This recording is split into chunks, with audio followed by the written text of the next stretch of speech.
विरोधी पक्ष नेता म्हणून त्यांची जी कारकीर्द होती ती आत्ताच नितीनजींनी सांगितली. मुख्यमंत्री म्हणून मला बाहेरून पाहायला मिळालं, मंत्री म्हणून बाहेरून पाहायला मिळालं, कारण त्यावेळेस मी महापौर होतो. मी काही सभागृहात नव्हतो. 99ला मी सभागृहात आलो, ते विरोधी पक्ष नेते झाले.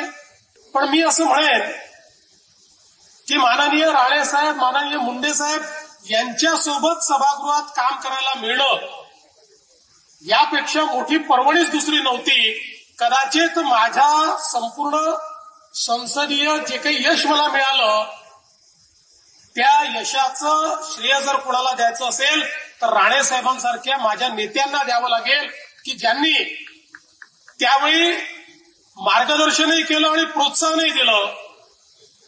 विशेषतः त्यांची आणि माझी आवड एक होती आणि ती म्हणजे अर्थसंकल्प. अर्थसंकल्पावर राणेसाहेब ज्यावेळी भाषण करायचे कुठला तरी अर्थतज्ञ हा त्या ठिकाणी बोलतोय असा भास व्हायचा आणि अक्षरशः आकड्यांची चिरफाड करत ज्यावेळी राणेसाहेब आपलं पूर्ण भाषण करायचे संपूर्ण सभागृह स्तब्ध असायचं आणि अर्थमंत्री चिंतेत असायचे की आता राणेसाहेबांना उत्तर काय द्यायचं.